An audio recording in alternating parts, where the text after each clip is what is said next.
1. Why is everyone obsessed with protein? Nutrition expert explains.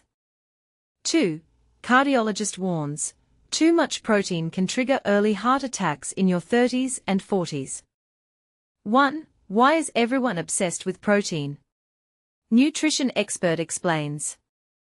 Why is protein suddenly everywhere? A BU nutrition expert dives in. Ever stepped into a grocery store lately and felt like you've entered a protein paradise? Cereal, once the king of kids' breakfasts, now proudly proclaims it's loaded with protein. Those tiny fridges at the checkout, designed to lure you with last-minute buys, now brim with drinks like muscle milk, boasting a whopping 40 grams of protein.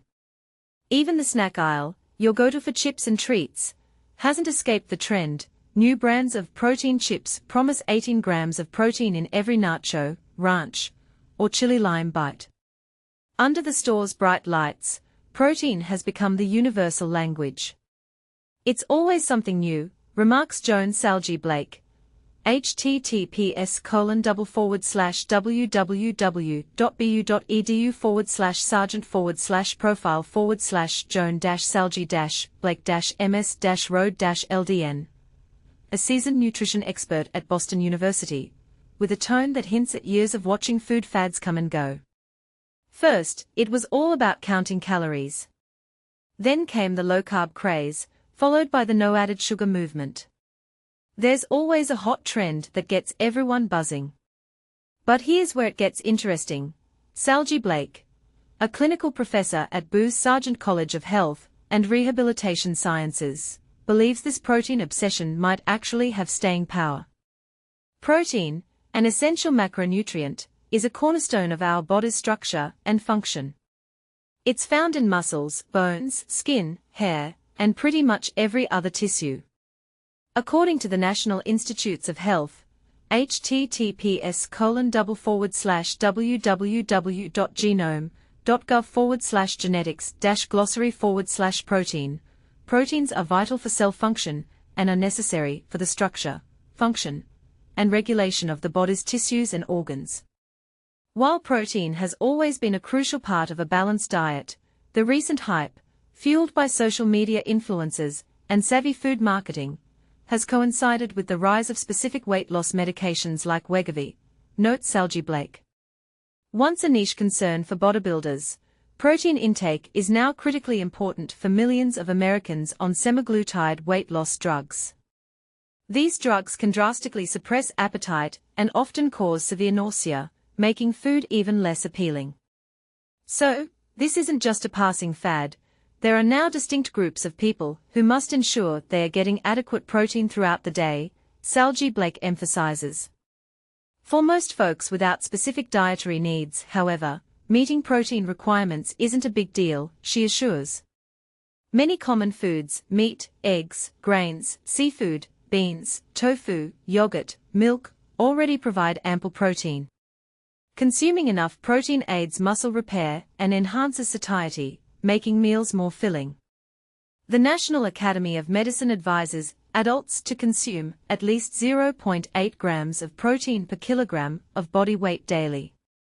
That translates to about 7 grams of protein for every 20 pounds of body weight.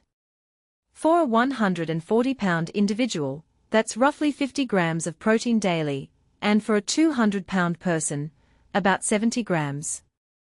But here's the catch. An excessive focus on one macronutrient can disrupt the balance of a well-rounded diet, Salge Blake warns. Take the carnivore diet, for instance, she says. It's heavily reliant on animal protein. There have been cases where people ate only meat and ended up with scurvy due to a lack of fruits and vegetables. That's an extreme example, but it does happen. The most sound dietary advice, though it might sound dull, is to eat a diverse range of foods, including plenty of nutritious fruits and vegetables, Salge Blake advises. So, goodbye to those protein-packed nacho chips. Explore. 2. Cardiologist warns, too much protein can trigger early heart attacks in your 30s and 40s. Shocking truth. The same high-protein eating plan that sculpts six-packs may be quietly sabotaging your heart, setting you up for a heart attack in your 30s or 40s. But here's where it gets controversial. Renowned cardiologist Dr. Dmitry Yaranov insists that fit on the outside can mask disaster on the inside, and he has angiogram photos to prove it. What Dr. Dmitry is seeing behind the muscle. Sky-high LDL, the so-called bad cholesterol, after years of protein shakes, steaks, and chicken breasts. Endothelial dysfunction, the inner lining of blood vessels loses its elasticity, making clots more likely. Chronic, low-grade inflammation, tiny chemical signals stay switched on, irritating artery walls day after day.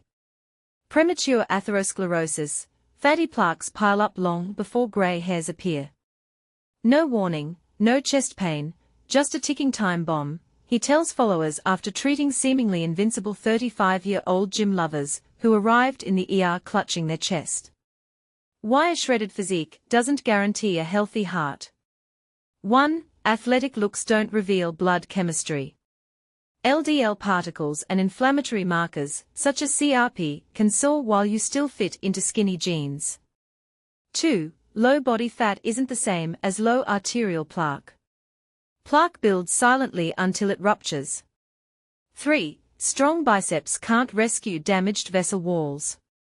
Once the endothelium is compromised, plaque formation accelerates.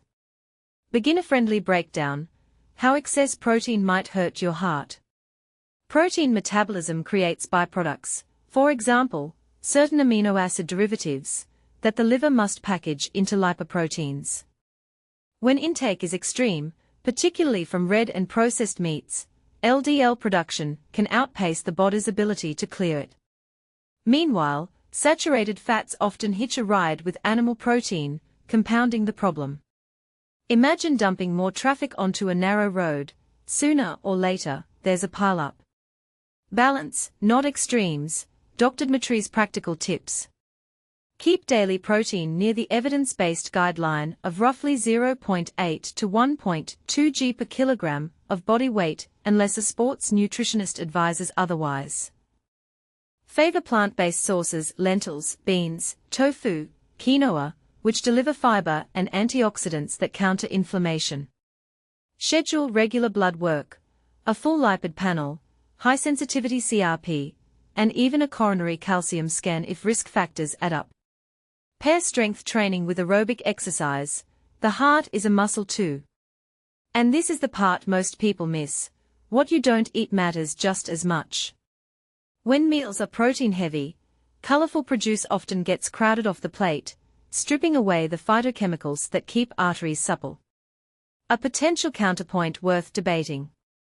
Some sports dietitians argue that high-protein diets are safe as long as total calories and saturated fat stay in check.